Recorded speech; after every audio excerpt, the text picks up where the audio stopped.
Today, joined on the phone by author Ben Greenman, talking about his book, Dig, If You Will, The Picture, as we are right around the 1-year anniversary of the death of Prince. Ben, how are you today? Good, how are you? I'm excellent. It's great to be speaking with you. Well, Ben, can you tell us a bit about your new book, Dig, If You Will, The Picture? It seems like it's not a traditional Prince biography.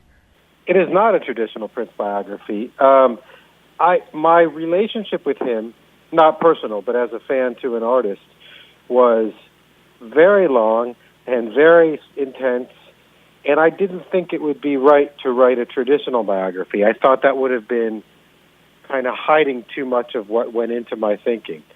Add that to the fact that I started the book in the wake of his death, obviously, so it proceeded under that very dark, sad cloud.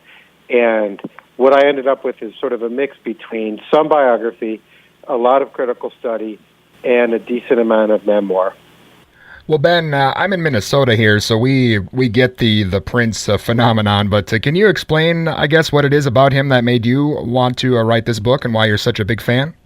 When I was 13 years old, I bought the 1999 record. I went to the record store with my own money, and I bought it. And I studied the cover, and I looked, and there are all those weird cartoon letters with all those hidden Easter eggs, not literally Easter eggs, but, hidden icons and symbols and backwards words. And I was just hooked by that and then hooked by the music. It had everything in it, that record. It had top 40 hits, it has electronic experiments, it has ballads, it has straight-out sex songs. And I just followed him, obsessively after that. Purple Rain, obviously, everybody jumped aboard for a bit, but then and then stayed there probably through Love Sexy or Batman, 88, 89. And then there's this long period where all the people who were obsessive fans along with me started to jump off the bandwagon. Maybe they didn't like Emancipation, or they weren't sure about the Rainbow Children, or they thought Planet Earth was a bad record, and they stopped being Prince fans. They stopped buying every record. I kept buying them, and when I was doing this book, I was really pleased in a way that I had been so obsessive, because almost every record had something to recommend it. I didn't remember, if you had asked me, I would have said, 2010 is not a good record. But then when I went back and listened, there's a song, Act of God, on it that's just fantastic. So I was wrong, he was right, and it won't be the last time. And I was able to kind of track out all of his themes through the last 2 decades of his career. Yeah, his career was so prolific, as you just mentioned, and not only with his stuff, but he's doing side projects and pseudonyms and just all this stuff at the same time. So I imagine it was tough to fit all that into one book. Yeah, I think that the book, the book has a way in which it is like Prince, in that it's overstuffed, it's sort of maximalist. Prince had this thing where he would never say no to an idea, in my experience as a fan. And it made for a lot of, I wouldn't say bad work, because I don't think it's bad work, but it was strange work. It was maybe incomplete or a sketch or on its way. There were a bunch of songs that were on their way to being Get Off before he did Get Off. There were little fragments and pieces of things, and he put them all together, and then you get this great song. But prior to that, they were sketches. And I think my book has some of that, too, which is to say there's probably more ideas in it than there are good ideas. But that's fine. That's something I learned from Prince. Why should you be afraid of that? Who cares? If every idea isn't the best idea, all that means is that you're being brave. And if you wait for every idea to be the best idea, maybe you're being cowardly. Yeah, definitely. Again, we're on the phone today with author Ben Greenman talking about his book, Dig, If You Will, The Picture. And on that same subject, Ben, it seems like Prince really did things his own way, obviously. It would have been very easy for him to, make Purple Rain Part 2, Part 3, and do a hits tour. And, instead he's putting out 3-disc records, putting out records at the same time. A lot of stuff that maybe might have hurt him, financially, but really he just kind of did whatever he wanted, it seems. Yeah, I think, the guess is that you have enough money at some point. You're Prince. Now, leave aside that he may have spent lavishly on tours or on wives or whatever, but you make enough money from Purple Rain that you're fine. So then the goal is to be an artist, and the goal is to explore those preoccupations. And I think that, the downside, and you guys see it up there, locally, very close on hand. When you build a kingdom for yourself and you build a complex where your recording studio is minutes away and you can roll out of bed and you don't sleep that much to begin with, maybe you get slowly separated from the kind of healthier rhythms of life. And I think for me, this is not a gossipy book or a tell-all. I believe that people deserve privacy. I care about the drug dependency or addiction only insofar as it affected his work, and then obviously insofar as it ended his life. But I wonder about those things.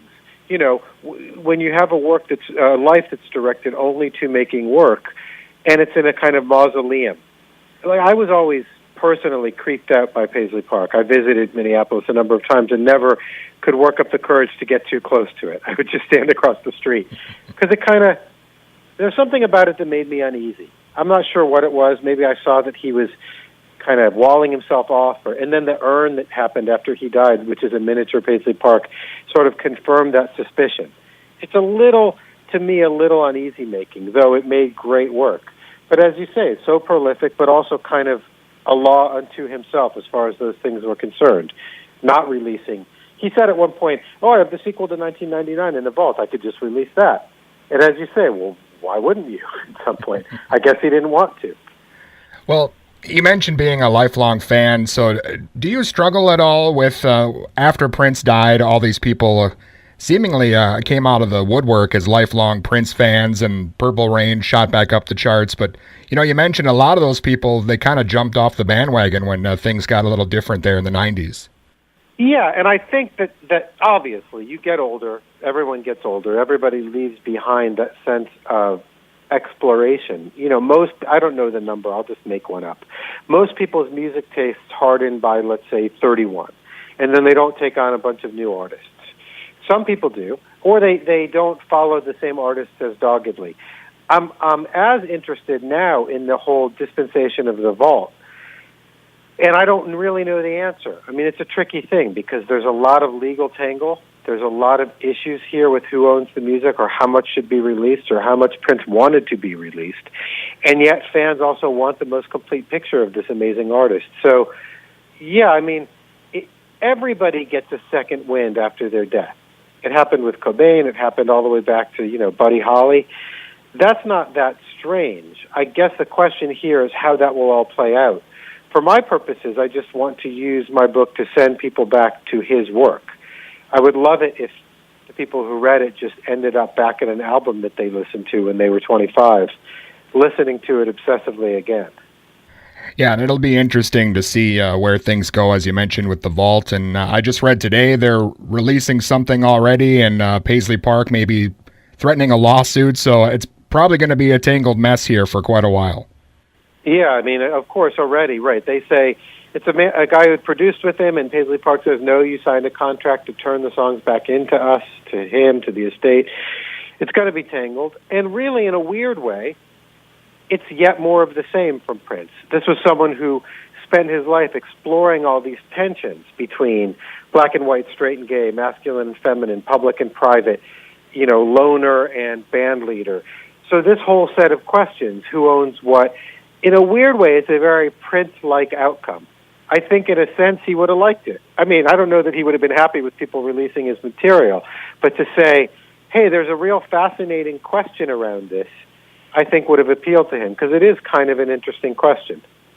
Yeah, and as you mentioned, if people go back and maybe discover albums they loved and forgot about, or maybe ones they didn't, Prince, I mean, if you count everything with the time and all the side projects, I mean, he must have a couple hundred albums officially released, I would say. Yeah, I mean, if you had any toe in the not even the official bootleg culture, but the people taping live shows or going to shows and getting some of the stuff leaked out, I think there's 40 official studio records. As you say, there's all the side projects. There's songs he contributed to other people. There's all the movies. There's just a huge body of work to lose yourself in. And I think that's what people should do. I think the weird thing is all of these fundamental questions that people go around asking themselves. Am I a good person? Am I a loyal person? Am I good to my family? What do I do about this impulse? How do I control it? What about money? All those things are in his work. It's not like he was someone who was a kind of weird, isolated freak who didn't interact with the issues of the world. His work is very much about the issues of the world. And so I think when you go back and do the deep dive into his work, you're going to restage all these questions that people ask themselves every day anyway. Excellent. Well, we've run out of time here, Ben, but again, the book, Dig, if you will, the picture is out now, and I really appreciate your time today. Thank you very much. And again, that was author Ben Greenman, and his book, Dig, if you will, the picture is available now as we commemorate the 1-year anniversary of the death of Prince.